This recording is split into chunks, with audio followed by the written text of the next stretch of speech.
Kirk Fletcher here.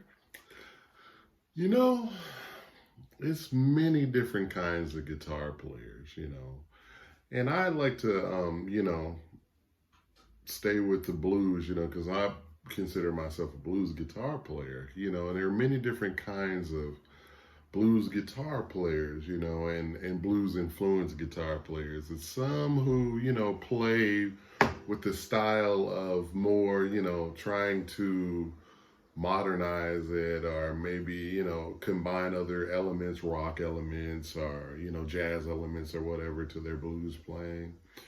It's different styles. It's like players that, when they think of something, they want to tickle the ear a little bit. They want to tickle the listener's ear. They want to add in some kind of, lick or something. They want to make the blues sort of, their phrasing or their style or whatever, the way they play, interesting. They want to keep it interesting so they don't bore people and things like that. And a lot of times I'll see, players even talk about that or play in that style or in that way.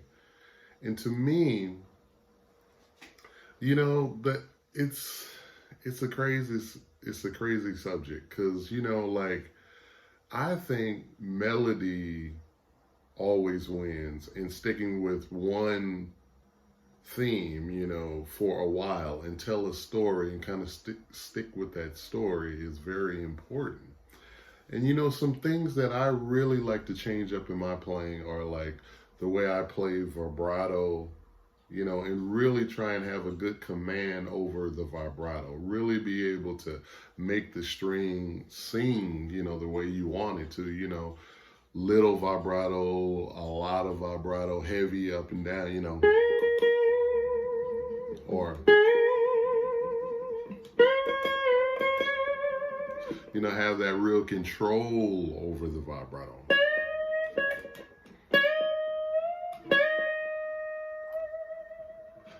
Kind of weight,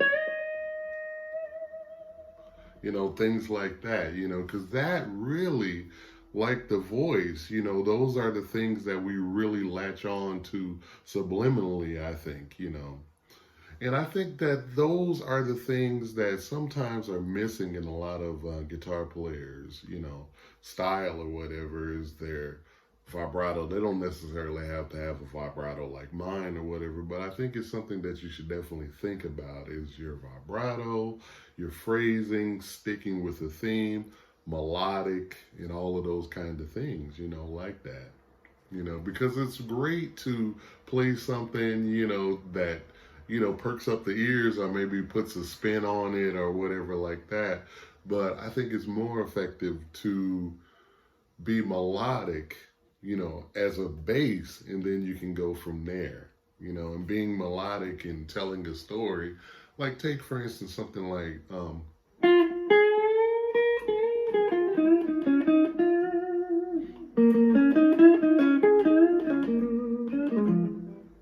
so basically I'm saying something. That's what I mean by saying something. And then I'm answering it.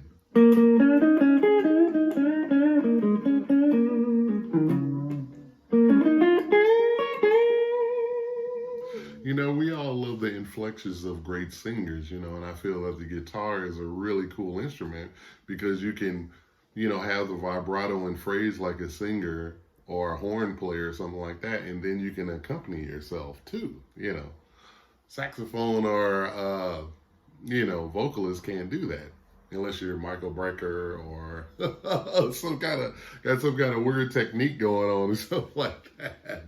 But, I just wanted to take some time and talk about that a little bit, because I think it's ultra important. And in my style, vibrato is very important.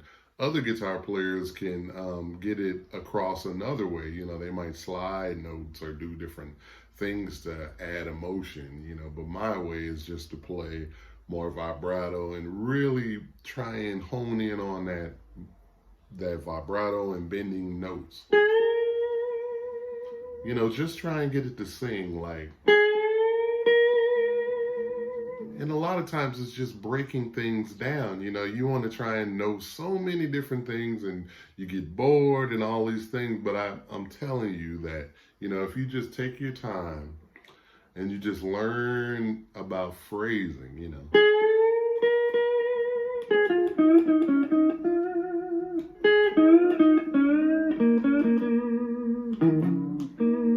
And with the right hand, I'm playing very soft, you know, because I feel you get a bigger tone than if you play. It may sound louder to go.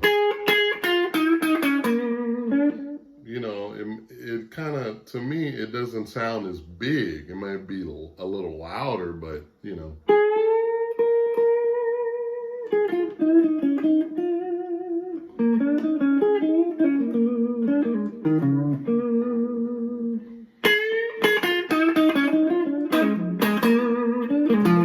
You know.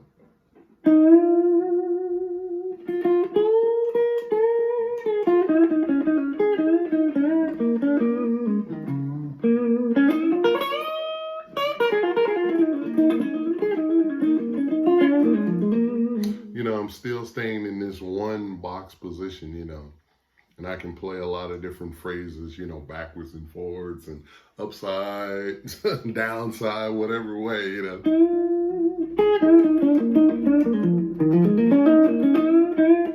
Kind of going out of tune a little bit, but you get the picture.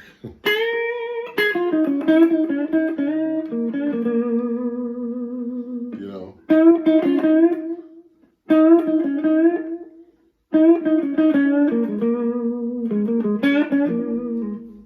And you know, a lot of that is like, you know, like listening to the blues language. You have great players like B.B. King, Freddie King, Albert King, Buddy Guy, and all these people, and kind of learning their DNA, you know, kind of getting that, you know, in your DNA, you know, and things like that. And it'll just really, really help, you know. I think, you know, right now, I think it's really important to just simplify a lot, because I get this question asked a lot, you know, like maybe playing like me or playing like different players that younger players or students may admire, you know. And I think the thing that really grabs you is their authority, you know, and it takes time to get this authority. You know, it takes many hours of practice or playing or different things or listening to records, you know. I think it's a part of all of that, you know. So yeah, I wanted to just share that with you today. Hope everybody's doing okay, and I'll see you soon. Take care.